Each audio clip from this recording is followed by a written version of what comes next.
God, guys, thank God. What took you so long? It's not so good up there right now. He's gone. We're too late. Shh! Quiet. Yeah, Wait! Don't move. Holy shit! What the What are you looking for? Another way out. Mike, there's no key for the cable car. Josh, he's gotta have it. And what is all that? It may have taken him down to the mine. What is that? Huh?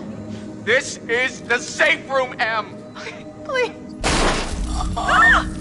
Holy shit, Mike! Oh shit, what the fuck did I just do? I'm gonna get the key from Josh. I'll come back here.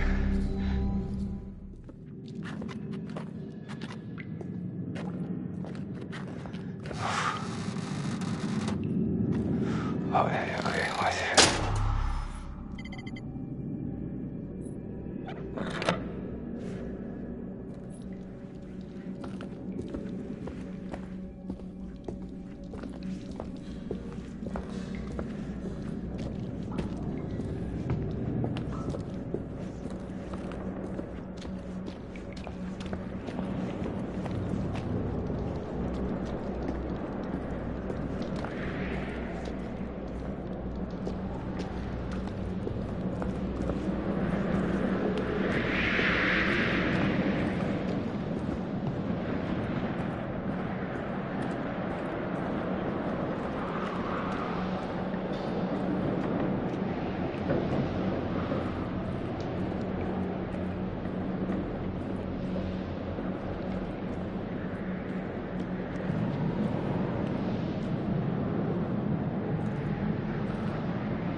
Shit.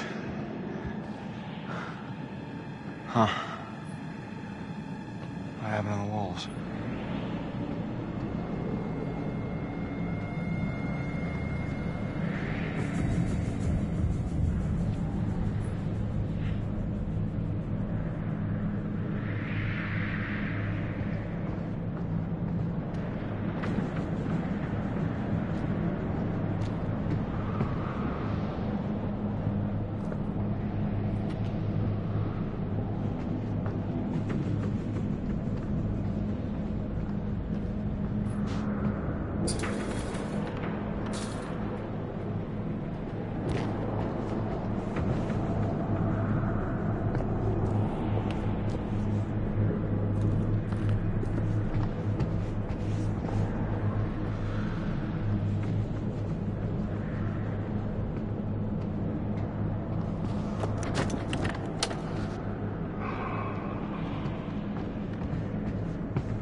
I just need a pitchfork and a mob.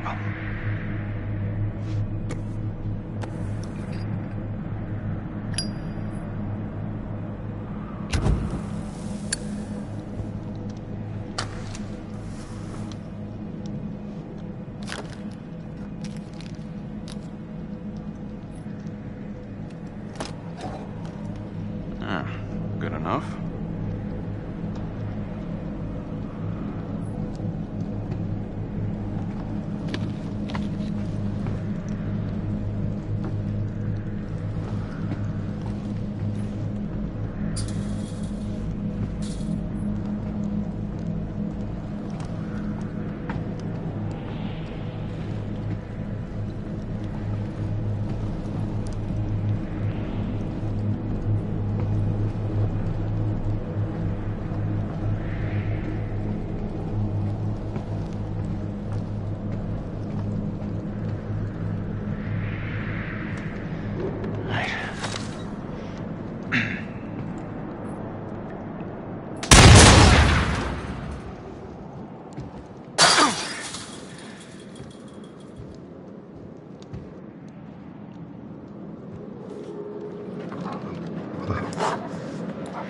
Hey, big guy.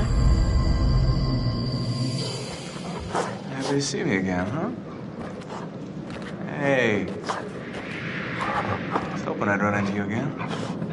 All right. Good boy. All right, pal. You're coming with me. All right. Here's the plan. I happen to see a map of this place, so we're not flying blind.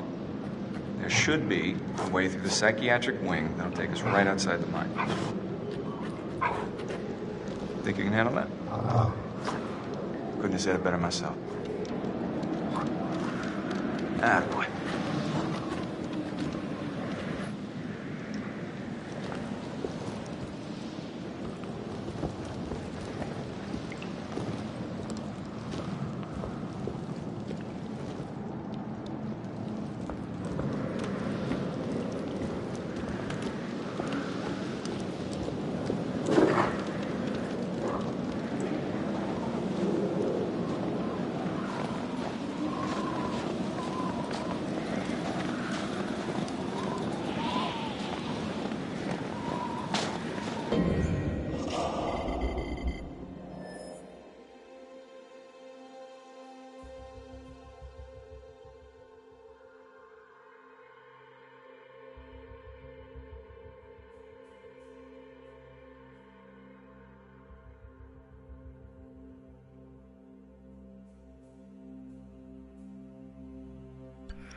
Wish I could move like you, Wolfie.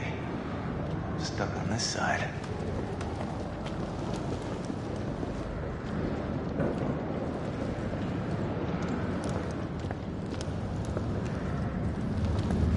Alright. There goes nothing.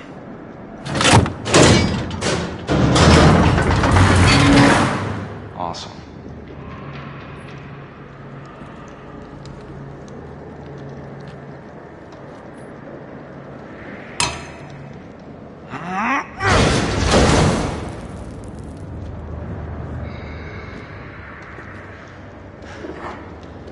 See that? I do got moves. Don't I, Wolfie?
a bitch.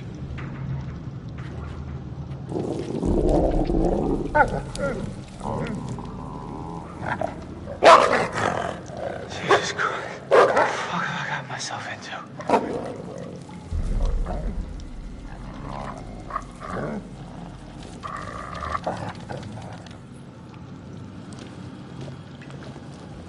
Huh. These doors were built like tanks. How crazy were these inmates?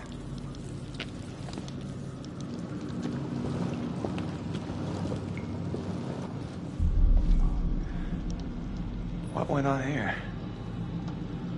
This is nuts.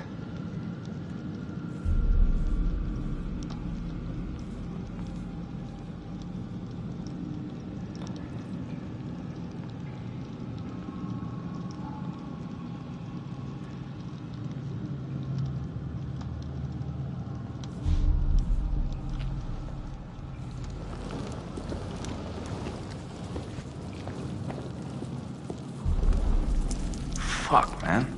This is truly disgusting.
sauce Christmas cake. This is fucking unbelievable.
Holy shit. Who is this guy?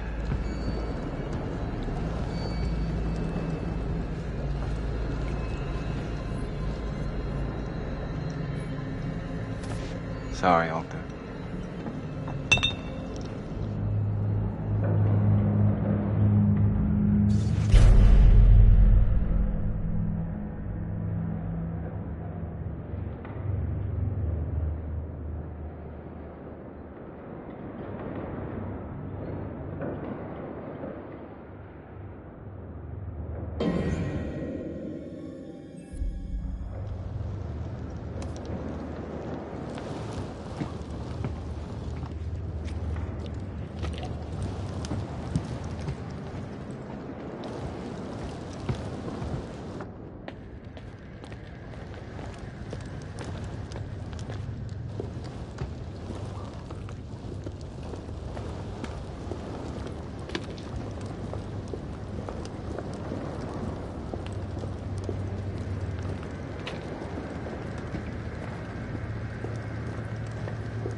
Huh?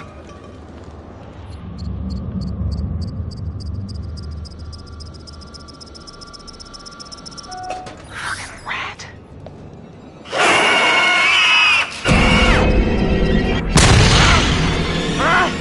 What's that for, you fuck?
Damn it.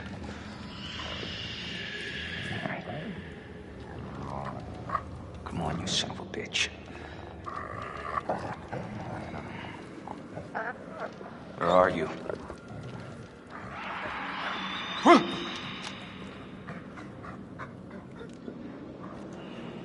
Huh? Damn it. What the? What?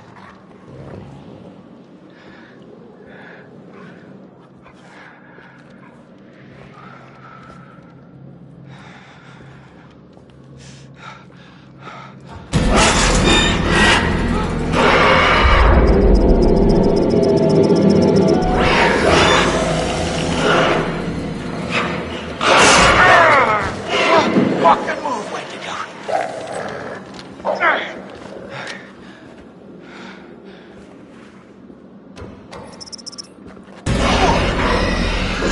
Fuck this.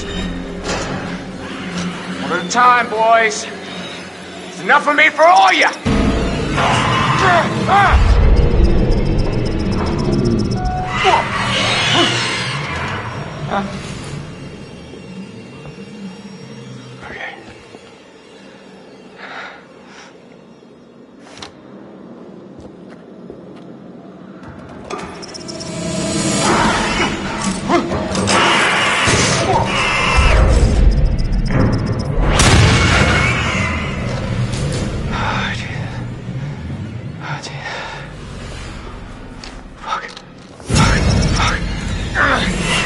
Okay.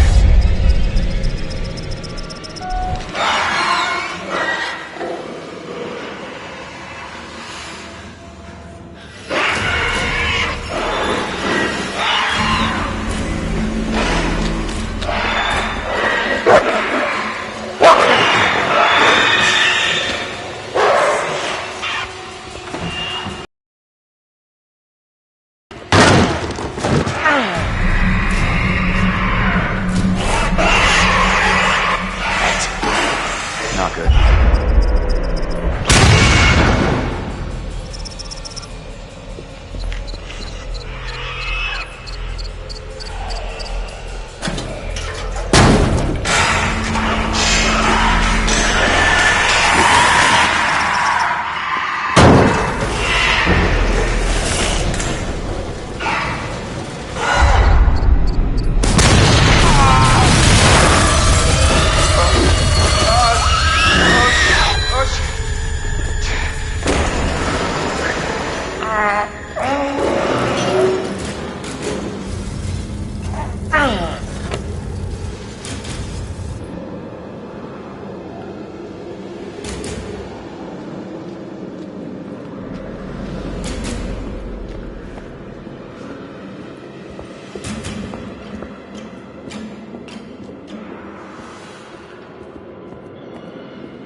Hey, buddy.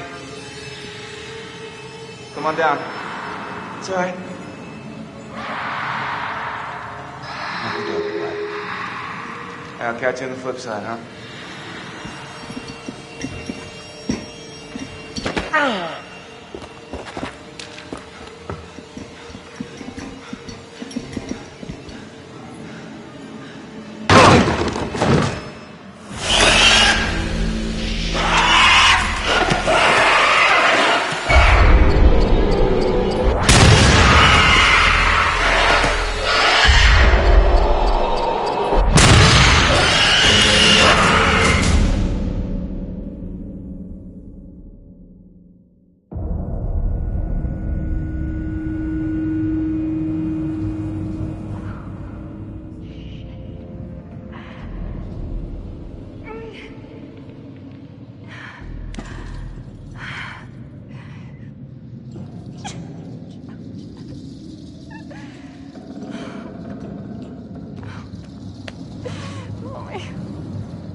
Come on, guys, hurry up. We gotta find Mike. Come on.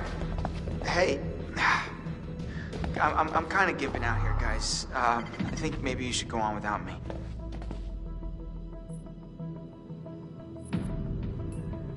No, Chris, we're not leaving you. We're sticking together. Mike will just have to wait.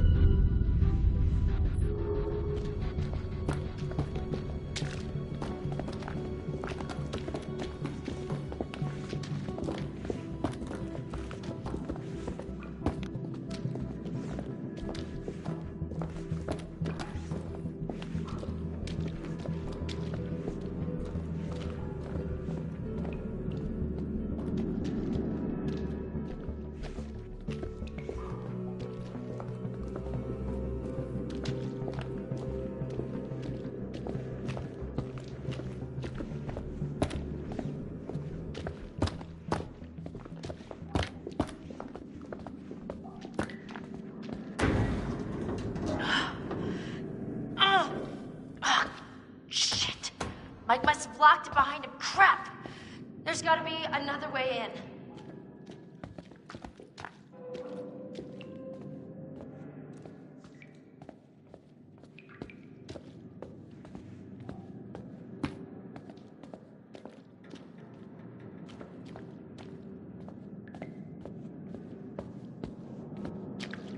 Wait, hey, what about this?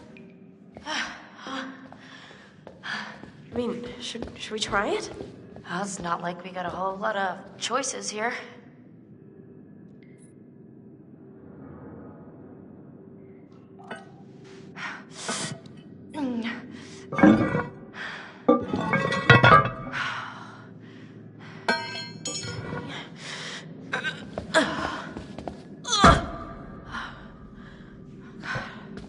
Okay, this is maybe the last place I would want to be right now. So who's going first?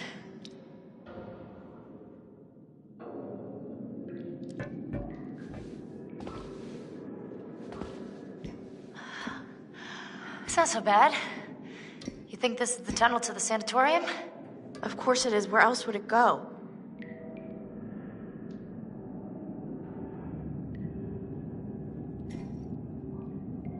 Chris, I know you're hurt, but you gotta move it, all right?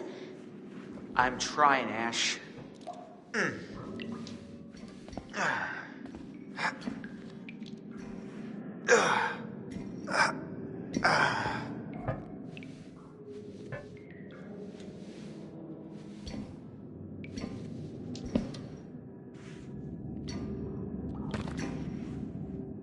Hey, we should close this, right? Huh? I mean, what if something's following us? Yes, fine, close it. But we gotta keep moving. Can you just catch up, please? Yeah.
Who's there?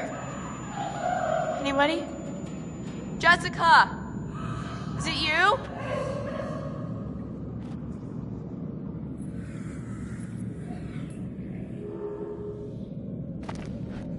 This is fucking crazy. Jessica. Ugh! Jessica, is that you?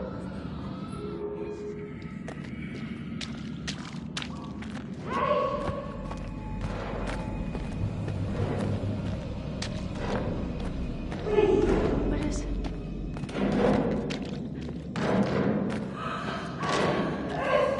Oh God.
Wow, great. Oh, what now? No, I think I can. I think I can do it. It's like a rock wall.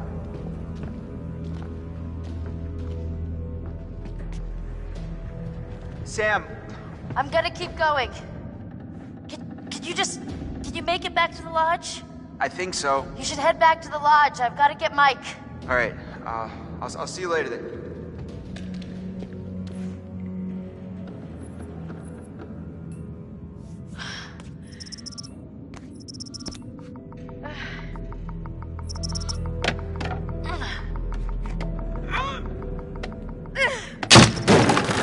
Yeah, that's right.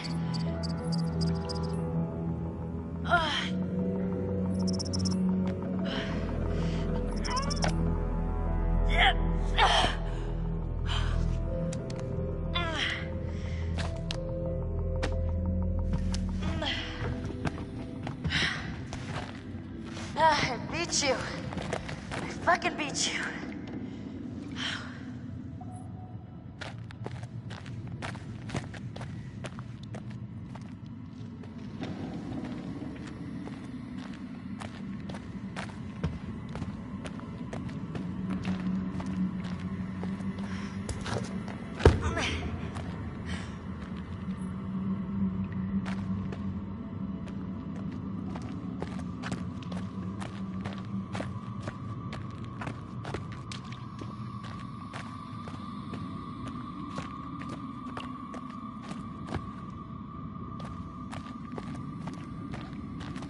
Hello?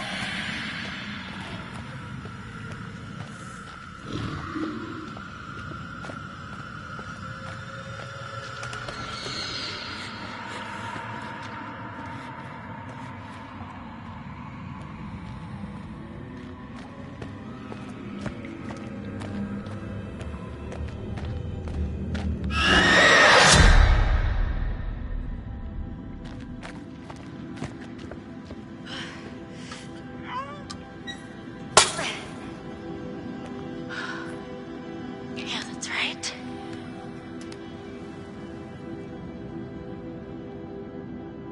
Come on, girl, you could do it.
Hello?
Got any marshmallows?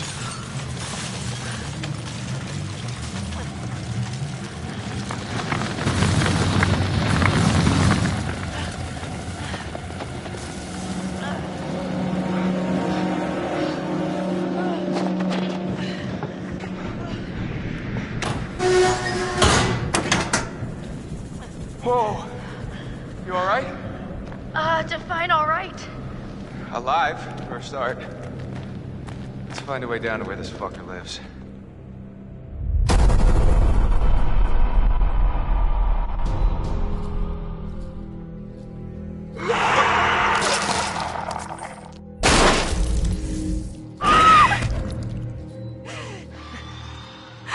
Mike, there's no key for the cable car. Josh, he's gotta have it. He's gone. We're too late. Shh! Quiet. It may have taken him down to the mine. Wait! Don't move. Holy shit! I'm gonna get that key right from that thing's goddamn bedroom, and then I'm gonna get us all the hell out of here. That's it. That's it. Come on, let's go. Run!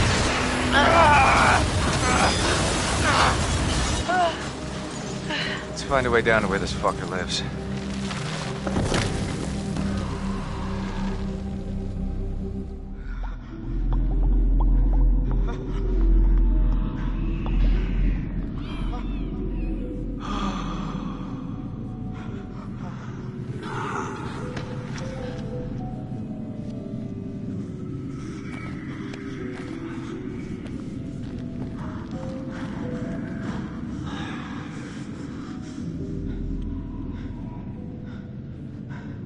I wonder how much these sessions are of any help for you now.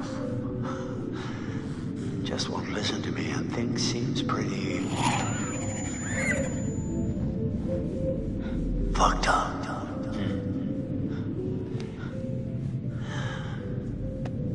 So I'm gonna leave you now, Josh. It's time you learn. There's more to be afraid of that can be dreamt up by the unhinged imagination of a self-indulgent, spoiled little brat. You had so many people who cared about you, who were willing to help, and at every turn you choose to push them away, and now you're all alone. Though by the sounds of things, you won't be alone for long. No, you won't be alone for long. Deep breaths, Josh. Deep breath.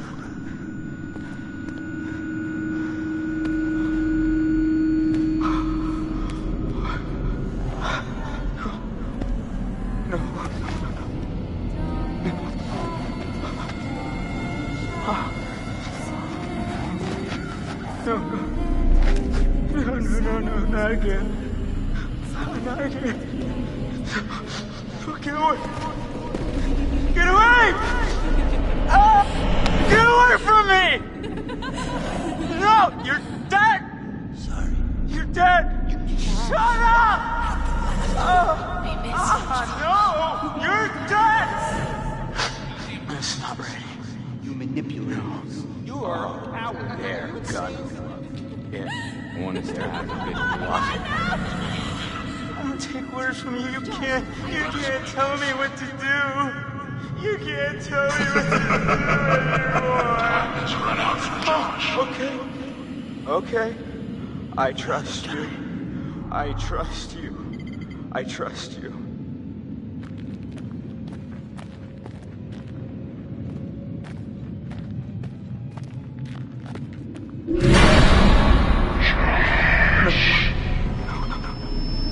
You're not real. You were all alone down there. No, not again. All alone. But you're with us now. Family. Get away from me! Get away! Why didn't you save us, Josh? Why did you want us to die? I didn't want you to die. I swear.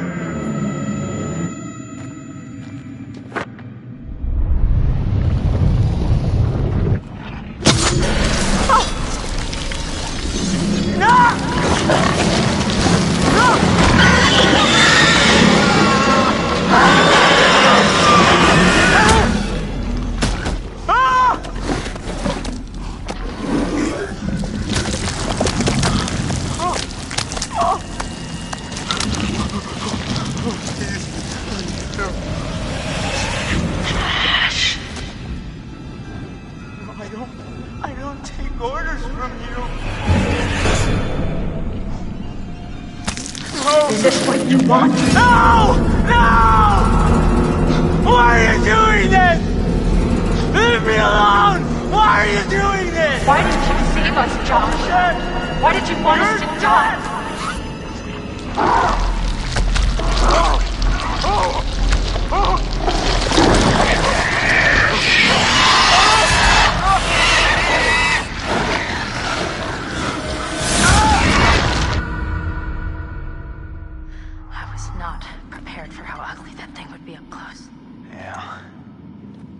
So, I noticed something kind of weird about it. What? The Wendigo. It had a scar. So? I've seen it before. What are you talking about? I saw these old pictures of some guys with that scar, and he was transforming into a Wendigo. You're kidding. It was one of the miners who'd been trapped back in the 50s in the cave-in, which means that thing is 80 years old. At least. Spunky for an old-timer. They cleaned the place out. Killed a lot of people. They? You mean there are more of them? Oh, yeah. How many? Too many. I think we're close. To the lair. How can you tell? I don't know, I just feel really terrible all of a sudden. Ditto. I really don't want to go in there. There's no other way through. Mike, is that what I think it is? Shit. Looks like a grave.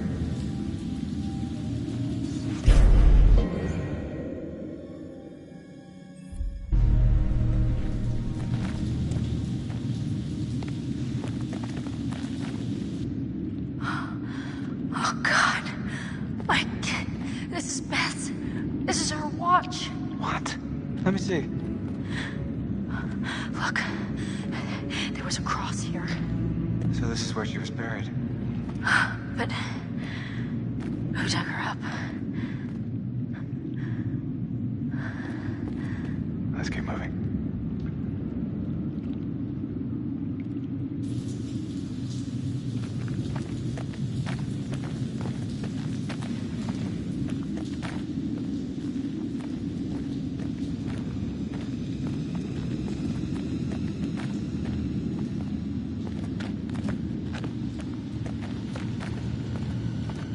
Fine. I'm going in. Oh. Come on, it's okay. You sure? I'm not dead yet. Famous last words. Oh, It's freezing. I can't feel my fingers.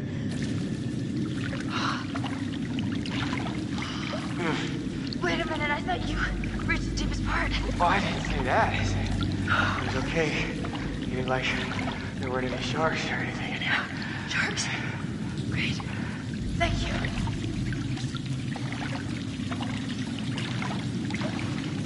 Oh, it's getting deeper. Yeah. Okay. Oh, hey, it's sloping up again.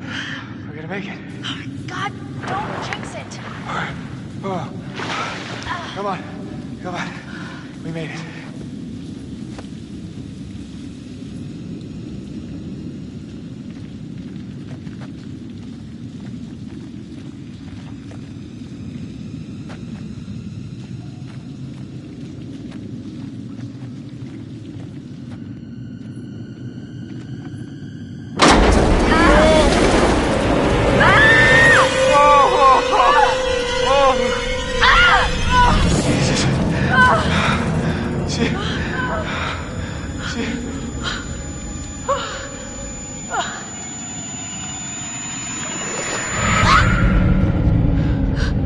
You see that?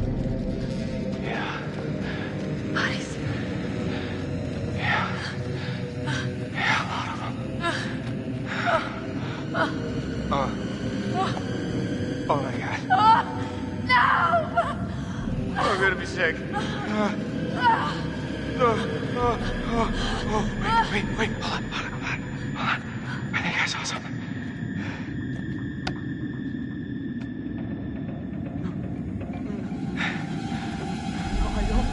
I don't take orders from you.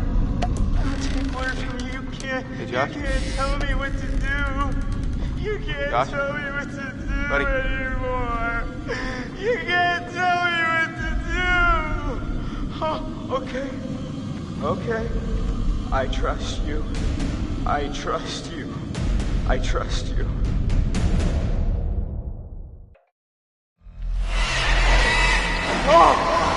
What's the matter? He's tripping or something. Josh! Mike, Josh!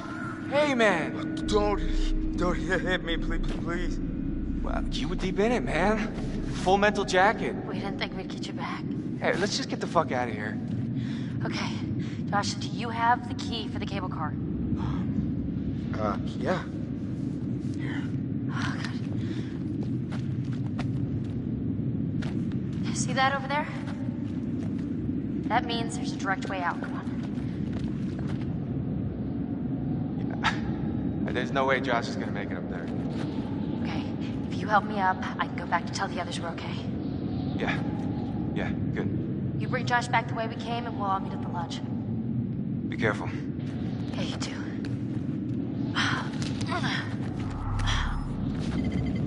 All right, let's go, you fucked up son of a bitch.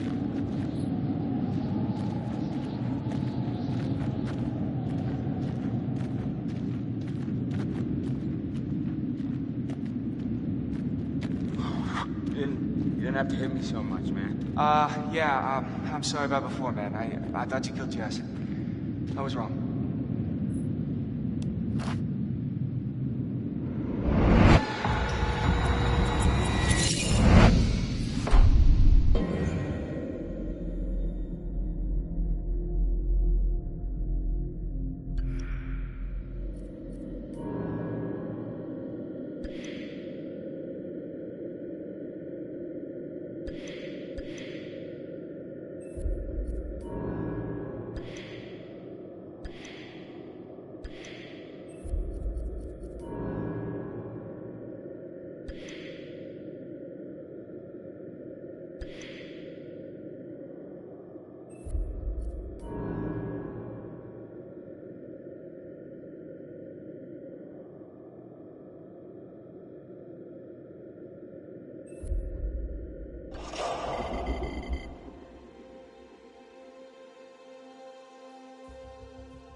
No.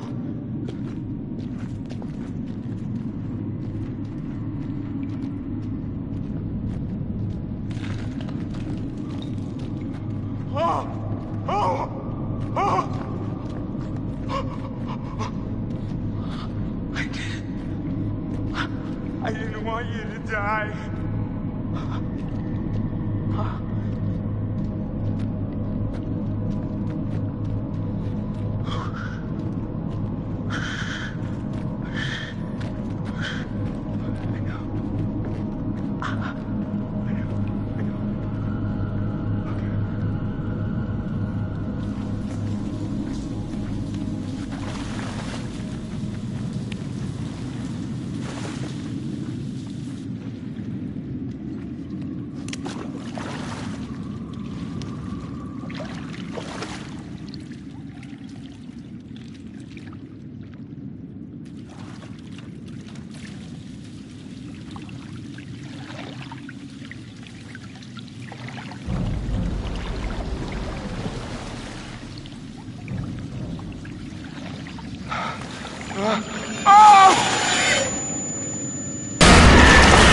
You're not real! No, you're not!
You look terrible. Gonna look worse if we stay out here. Come on.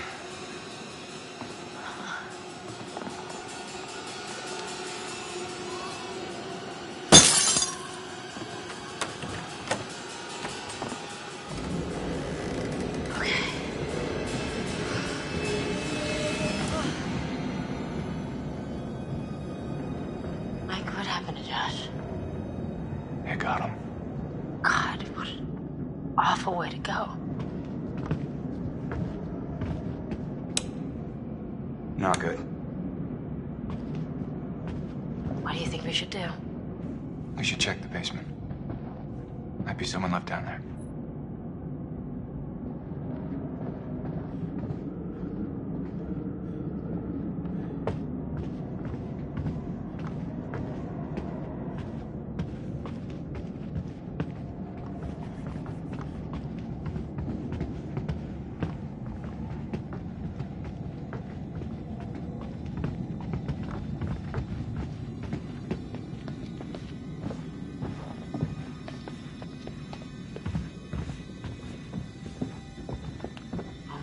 How do you rate our chances of survival?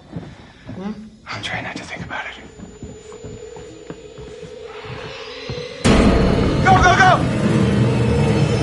Run!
structure is completely destroyed. Over. Hold on. I'm seeing something. It looks like there are survivors. Let's pick them up.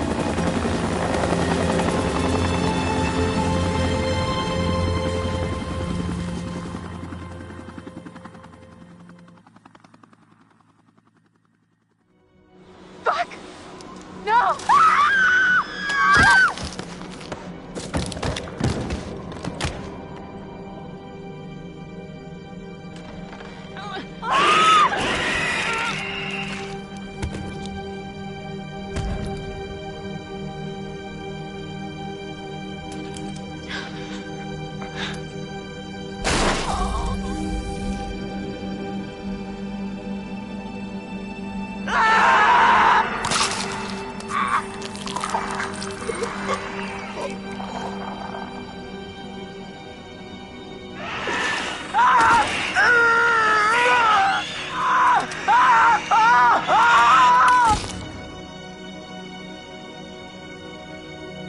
The old man, I don't know how to describe him. I mean, You said you thought he was stalking you at first. Did anyone else in your group think that? well, yeah. Is it possible they could have killed him? What? No. No, you don't understand. Don't you And understand? if he attacked you, He saved my life. And I watched him die. How did you end up in the mines? I was carried and taken and... What did you see? I don't know. I don't know. He was out of his fucking mind. He wanted to hurt us. Okay? And I thought he was the one who attacked Jess. I thought we were close. After his sisters disappeared, he'd come and talk to me. He said I was the only one who understood him. I thought we had a connection. If you need someone to talk to, I'm fine. sometimes, after a traumatic experience, I said I'm fine. Mike, what do you remember? he came for me. He did. Came for you? Where is he? Did he make it? is there something you want to tell us? No. No. No, So it was you who broke up with her? it's... Okay. You can understand. These things, they were... Okay, they were confused. And the circumstances were not normal. You had a fight. You were angry. No. Yes, but no. Okay? Okay, it wasn't like that. What was it like, Michael? She was infected. Okay? And we thought she'd turn into one. So, what was I supposed to do? You know, I had to stop her. I had to keep her from changing. You need to listen to me. I don't care if you believe me or not. Doesn't matter because you will. You need to go down to the mines. What's in the mines, Sam? I've seen what's down there, and I'd give anything to unsee it.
No!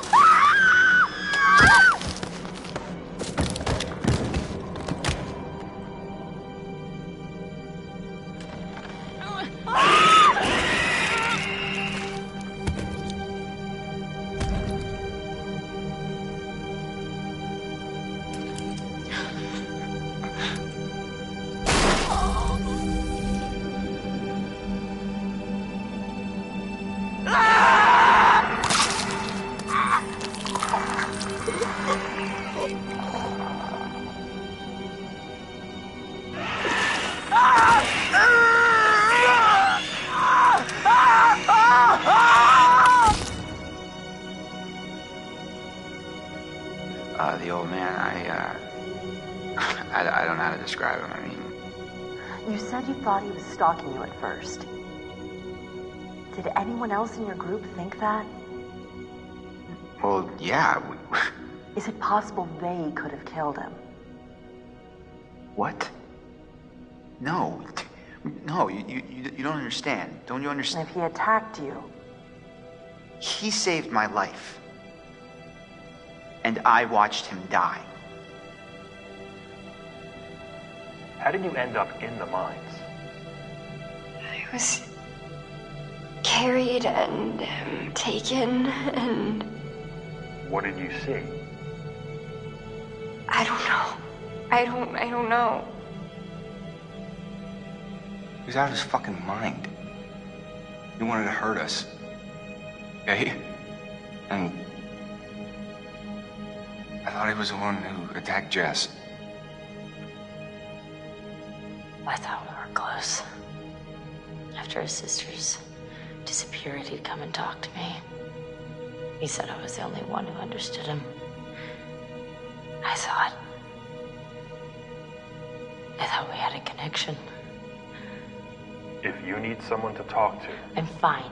sometimes, after a traumatic experience, I said I'm fine. Mike, what do you remember? he came for me. He did. Came for you? Where is he? Did he make it? is there something you want to tell us? No. No. No, So it was you who broke up with her? It's... Okay. You can understand. These things, they were... Okay, they were confused. And the circumstances were not normal. You had a fight. You were angry. No. Yes, but no. Okay? Okay, it wasn't like that. What was it like, Michael? She was infected. Okay? And we thought she'd turn into one. So, what was I supposed to do? You know, I had to stop her. I had to keep her from changing. You need to listen to me. I don't care if you believe me or not. Doesn't matter because you will. You need to go down to the mines. What's in the mines, Sam? I've seen what's down there, and I'd give anything to unsee it.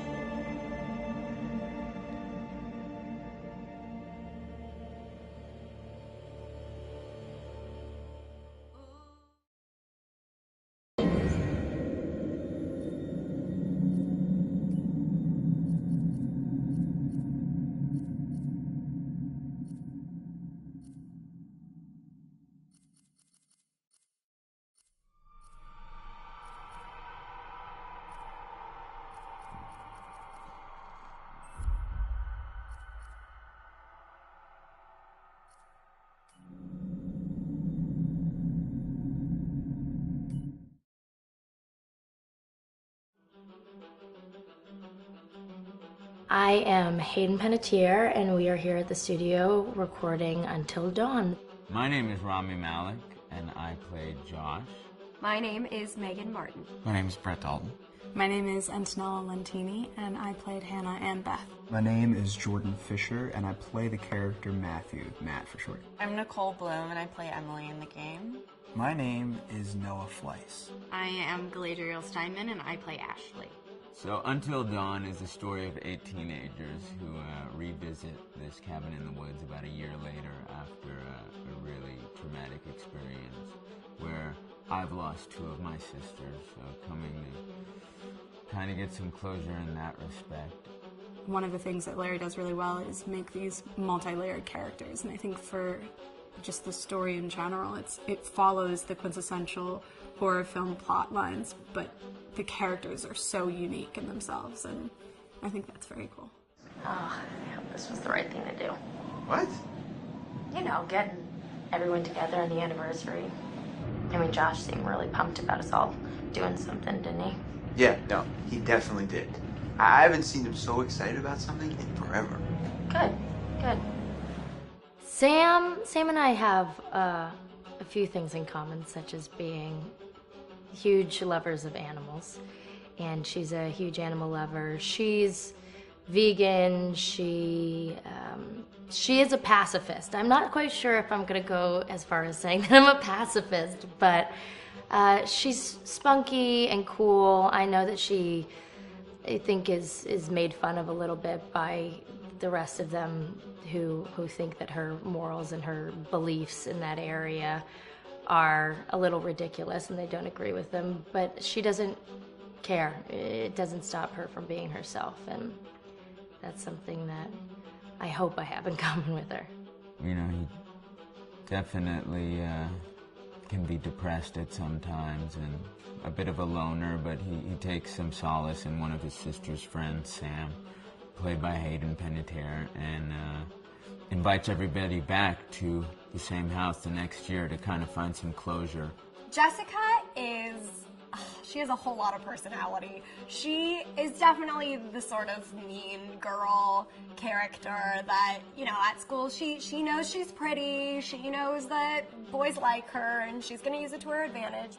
He's got a big heart, and you can tell that that's very evident, especially how he treats his girlfriend, Emily, and, you know, he's kind of a meathead, but in the best way possible. She really knows what she wants, and she manages to get that from whomever it is, whether it be Matt or Mike. You know, she's really driven, and I can definitely relate to that. My character is Chris, and he is what society might consider the nerd of the group, and he kind of embraces it.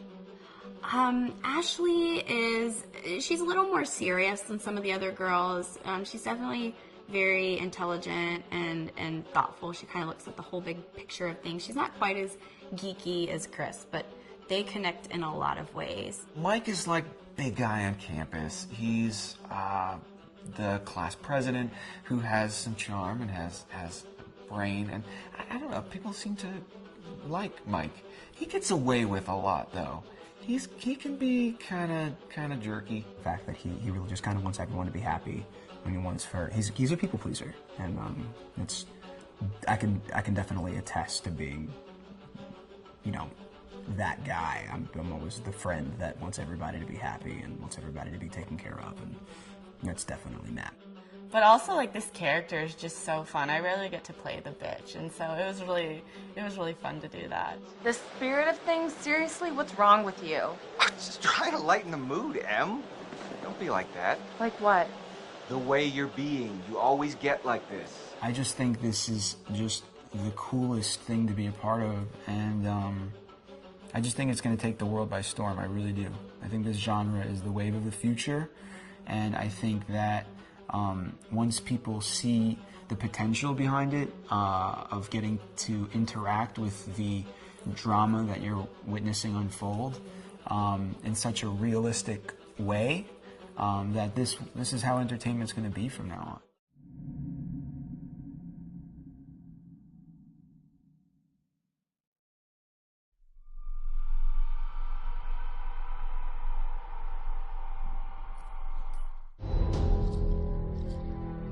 Hi, this is Lee Robinson, production designer on Until Dawn.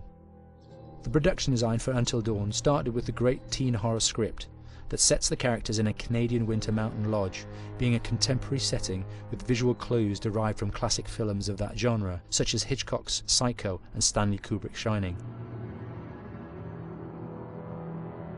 The storyboards are vital to the production design, as it allows the designer to understand the scale of the environments to be made and the detail that would be seen to create the atmosphere of a horror.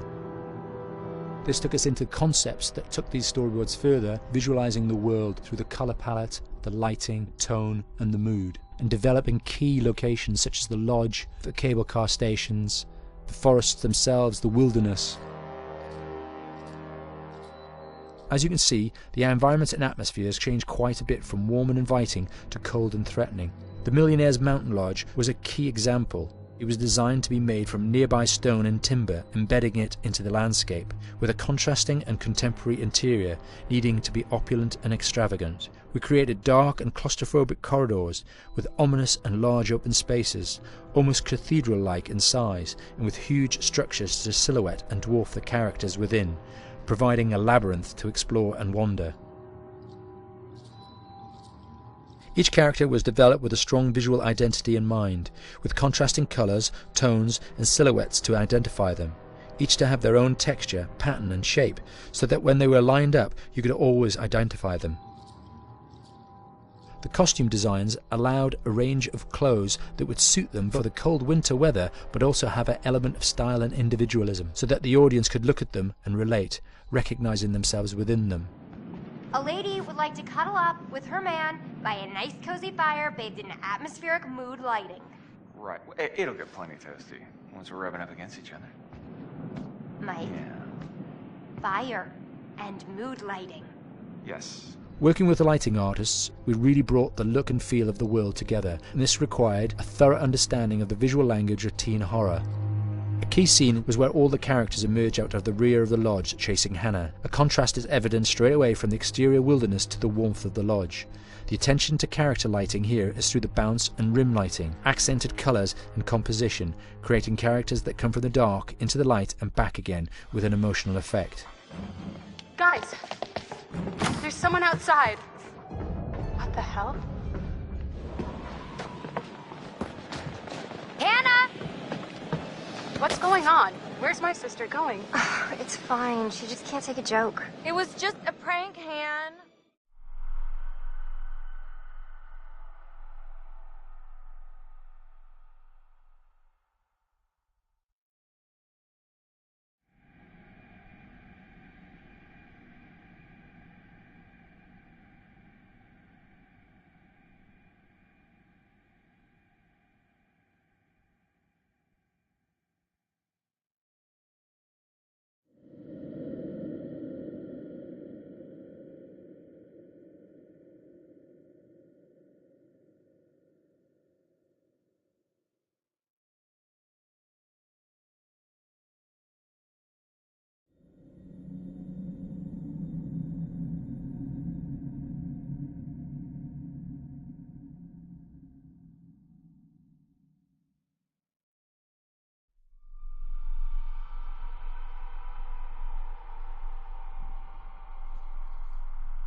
Until Dawn is a game that's full of horror, and one of the things we decided to do early on was to take a scientific approach to how scary it was. So we did experiments on people and we measured their responses to the game. We've created a test area. It's as close to a home setup as we can get it. We've recruited ordinary people to play the game and we've left them to play it on their own. You're turning the light off.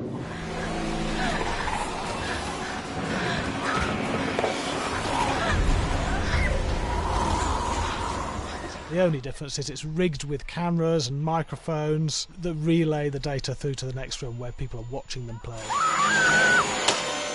Bracelet here we use for biometric testing. It measures the player's emotional response. It's called a galvanic response sensor. It makes contact with the user's skin and it measures the electrical conductivity across their skin. It's the same principle as an old-fashioned lie detector. When you're stressed, you sweat a little, very sensitive, and picks up tiny changes if the player is feeling anxious or scared. That data's fed back to a testing team, comes through as a graph.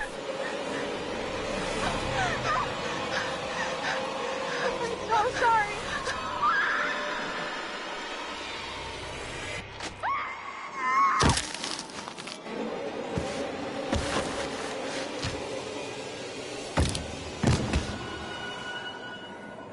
There's no point testing one or two people, you have to test a lot of people. Hey, watch your step.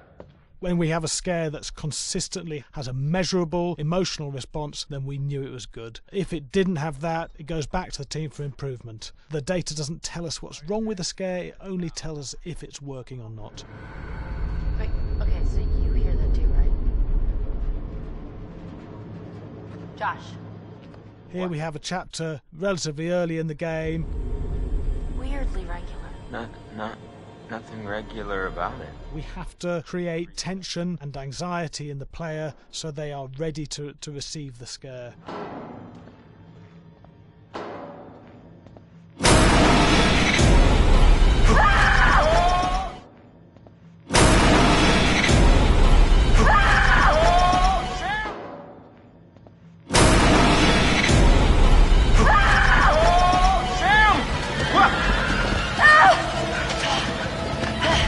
Give the player time to recover, to cool down, to calm down, and then start building the tension again before we do the next scare.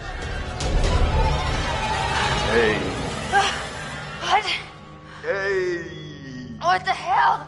Oh, you just got mugged.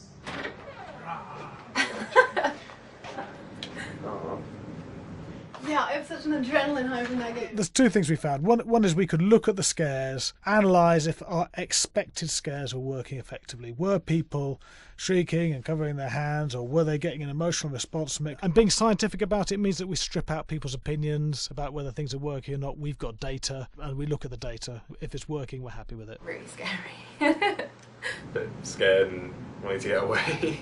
I actually be maybe a bit scared to play on my own, but in a room with the lights on, yeah, with some other people as well, yeah, maybe. But because I'm a scaredy cat, I would play with someone in the room. And the lights on. It was one of the scariest games I've played in a long while.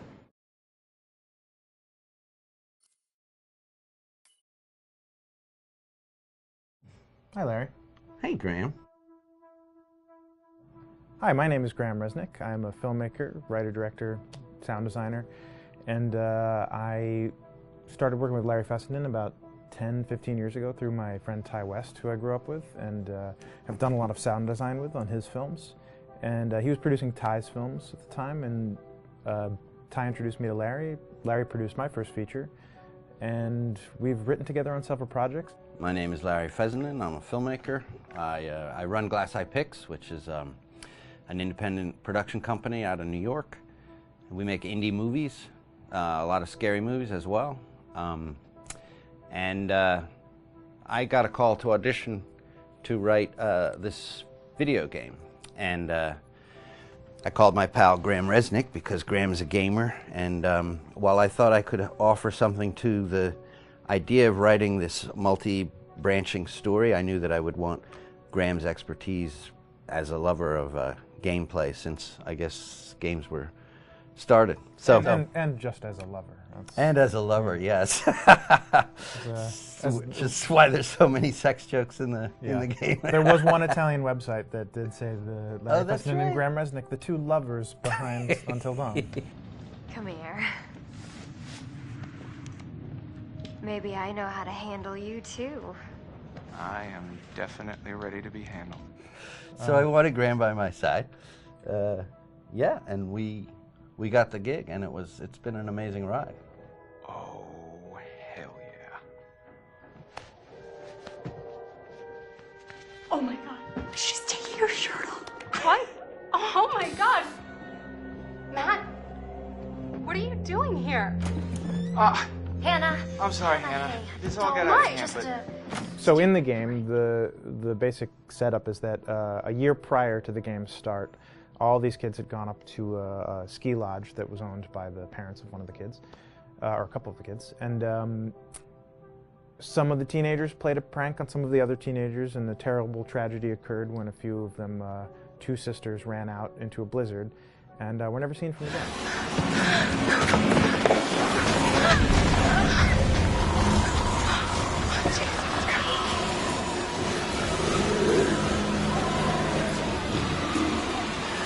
So now, a year later, this is kind of torn apart, this group of friends. They've gone through some trials and tribulations in the past year. The brother of the two girls has had a lot of psychological issues, and to kind of help him cope and help them all get over it, they all returned to the lodge a year later, back up on the mountain. And the idea is to get over it, but... the healing does not begin. Yeah, and these kids are all trying to find themselves. They've been through a trauma, but in general, they're just teenagers trying to figure out who they are. So they're all kind of falling into the patterns, the stereotypes, the characters they see on TV and in the movies. I think we were very interested in taking genre tropes and kind of making them sort of refresh them.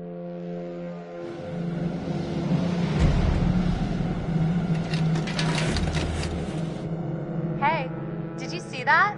Dad said it'd just be us this weekend. We're familiar with how slasher movies work. Most people have seen some horror movies, and we have established notions and preconceptions about the roles of the players in horror movies and how they talk and how they get killed and how they have sex. And to bring you into the game that way and then subvert a lot of those expectations was kind of our goal. They're haunted by some incident that happened in their past, which I think you pretty much figure out that that's going to have a role in their interaction. Yeah, so I think what was fun was we take some sort of stock characters and we try to give them some shape, but at least at the beginning they're recognizable in the way of groups of friends. There's the jock and the bitchy girl and the rivalries between everyone. And oh my gosh, and really fun characters too. Like we just had so much fun living in the minds of these characters through writing the script. What do you think? Jesus! It was fun. I think we were looking to get that kind of banter that you see both in movies, but also that you absolutely have with friends, and sort of those inside jokes. And of course, as writers and as friends ourselves, we sort of developed little tracks, and we try to give the characters that kind of vibe.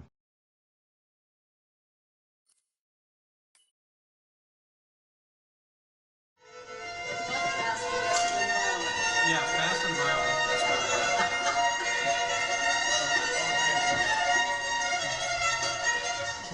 All right, from the top.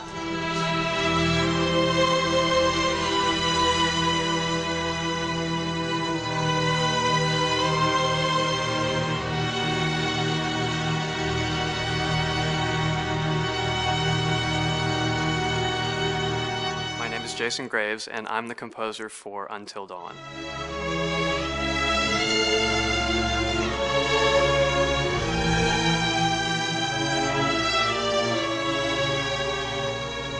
I've been involved with Until Dawn for about a year now.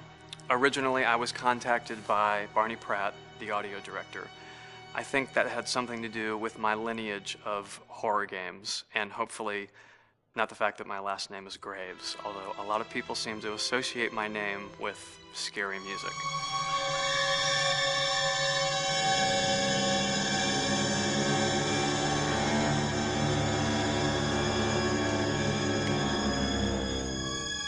One of the things that was really exciting about working with Barney and the team at Supermassive is they really wanted something unique for the music. They wanted the music to stand out and be a character on its own in the game.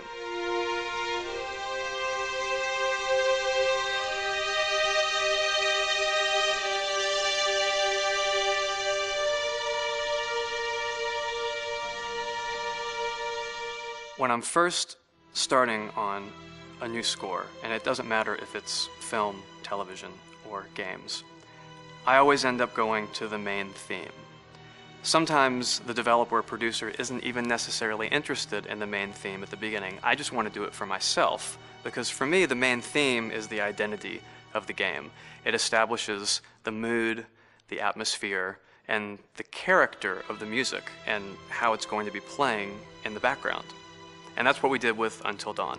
That was actually my demo pitch to Supermassive Games. I put a main theme together, recorded all the instruments at my studio, and sent it to them. And they liked it. We actually ended up recording that exact theme, all the instruments and everything, live here at Ocean Way probably 9 months ago. And that's what we've been using in all the demos for the game, and that's the final version of the theme that is the main theme that you'll hear on the menus and in some key pieces of gameplay.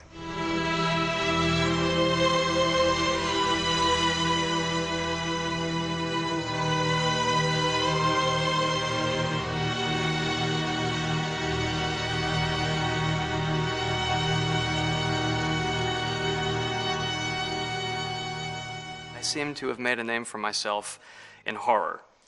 And there's something about scary music, I think it's maybe the lack of rules. The biggest rule in scary music is there are no rules, so you can do anything you want, and actually, if you end up doing things that don't feel like they would work out together, they kind of clash, and it ends up being even more effective for scary music.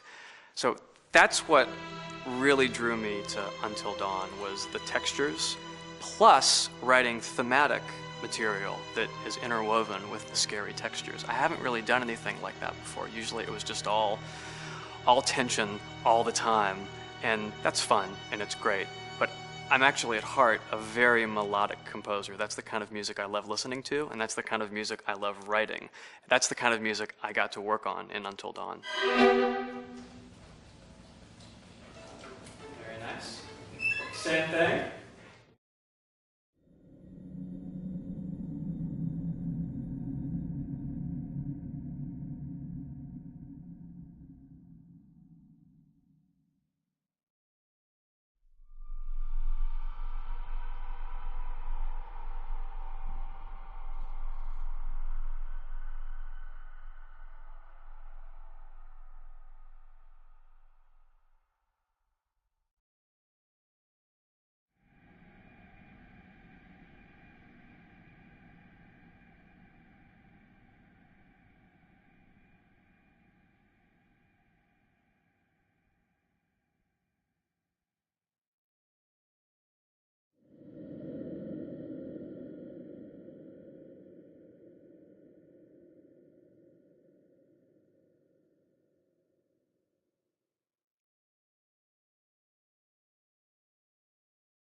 My name is Will Biles, Executive Creative Director of Until Dawn.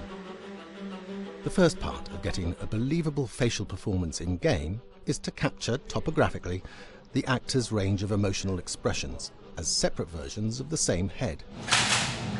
Every tiny nuance gets digitized and merged, effectively creating a model that can recreate every facial movement that the actor makes. Once the topography has been recorded, the actor's performance itself can be captured by using a predetermined set of marker points, drawn precisely on the face, and a high-def helmet cam, wirelessly linked to capture devices. The camera is the small box where it looks like the microphone should be. Outro Sam. Mark. It records in high def the movement of the dots throughout the performance that will drive the expressions captured earlier. Unlike other systems, this form of capture is far less lossy because there are fewer interpretations between performance captured and performance rendered finally in-game. The audio is also recorded via two separate lavalier mics attached to the helmet. It takes a while for the actors to acclimatize to carrying around the recording devices and the helmet cams, but very soon the shoot becomes similar to any other effects shoot or a green screen shoot. The actors in these scenes are only recording facial animation, but use cursory body movements for pacing. Wait, and maybe we should all stick together and find everybody and make sure that we're all okay, so... 1-1, the year before the prank. Take 2, Mark. Other than the other actors, they have to use their imagination for everything and everywhere that they are supposed to be seeing and feeling. Idiot! So dumb! From a hot midday studio in Los Angeles to a freezing midnight mountain in British Columbia.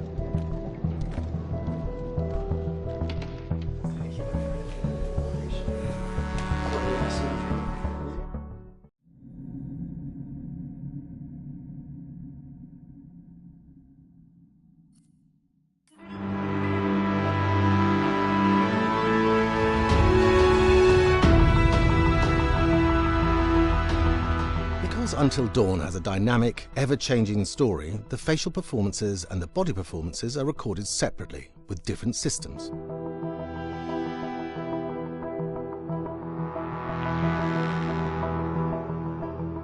With the body capture, we use reflective bead suits and an infrared camera matrix system that drives the CG bone hierarchies in our character models.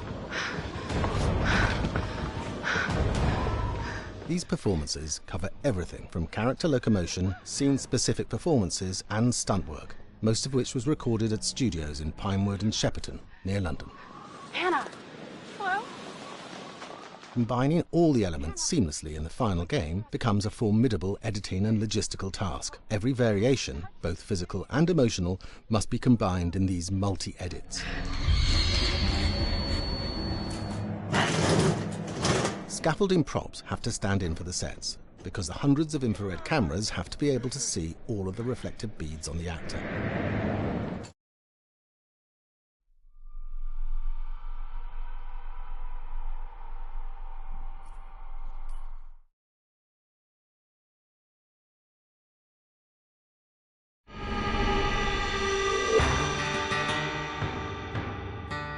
America's North Woods border region. Within this land of 10,000 lakes and miles of dense timber, a hideous creature is believed to lurk. The North Woods is probably one of the last frontiers in America. There's still a lot of places in this area that hasn't been set foot by man. Monsters and mysteries exist here because it is remote. Up in the North Woods, winters are long. In times of biting cold and isolation, a devouring monster is believed to come forth. It's terrorized native people for generations. Growing up, I was told, like, don't go outside, the Wendigo will get you.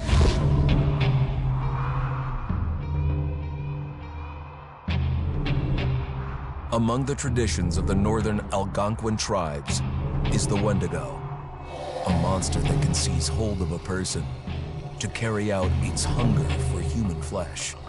Many Native Americans fear even talking about this Wendigo. And even the mention of the name will let the Wendigo find out where you are, and it will open you up to be possessed by this Wendigo.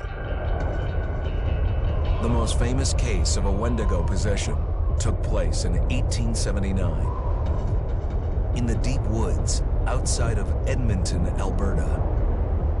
Swift Runner, a Cree Indian, was a trapper and a guide. He had left town the previous autumn with his wife, 6 children, and his mother. But when Swift Runner returned in spring, he was alone. Swift Runner came into a nearby village telling this heartbreaking tale. I had to watch them starve to death. Of his family being killed by starvation, and that he was the only survivor. My whole family gone. It wasn't hard to understand a family falling victim to a brutal winter. To even not. Yet something was suspicious about Swift Runner. He was a strapping man, and he came into town weighing over 200 pounds. It didn't look like somebody who had just weathered a terrible winter. He wasn't malnourished, didn't look like he was starving. He looked healthier than ever. After a few nights, it became clear that something was wrong. He started having night terrors, screaming in his sleep. I am the Wendigo! Villagers alerted the police. Swift Runner actually guided them back to his winter cabin. When they got there, that's when they saw the true horror.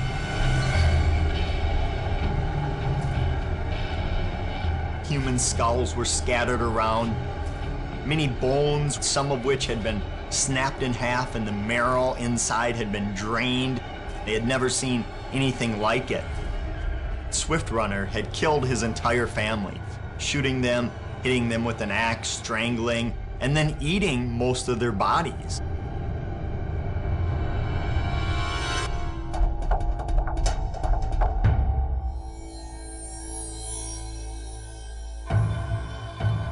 Right up until the moment the noose was on his neck, Swift Runner swore the evil spirit of the Wendigo had possessed him and twisted him into a cannibal killer.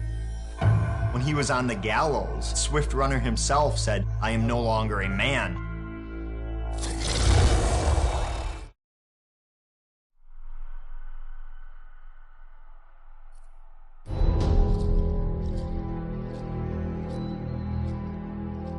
Just move over there. Go on, move.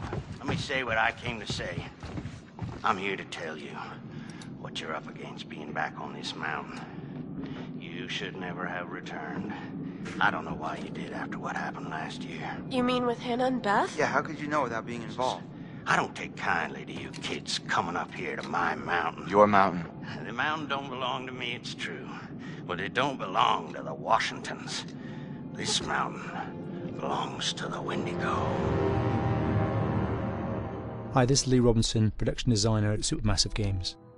Understanding the ancient myths of the Wendigo was key for their development that helped the visual look.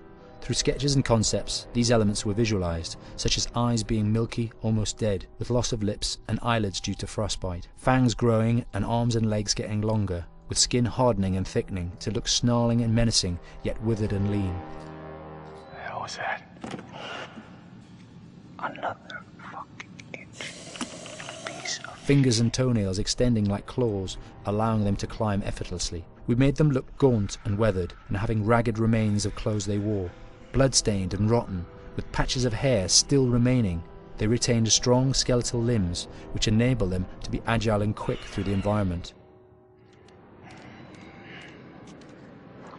Where are you? My name is Jamie Gallipo, animation director at Supermassive.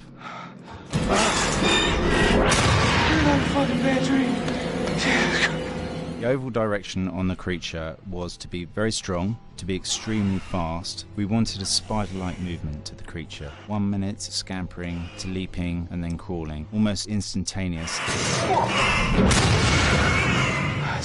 And finally, we wanted the creature to have this real, uncontrollable thirst for flesh.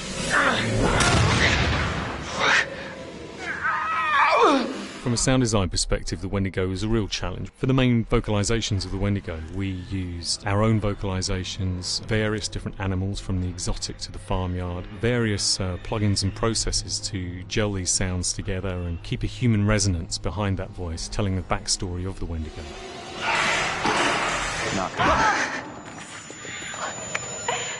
During the chase sequences, the anger of the Wendigo is felt by encircling breaths, screams and screeches that essentially chase you as you're being chased by the Wendigo.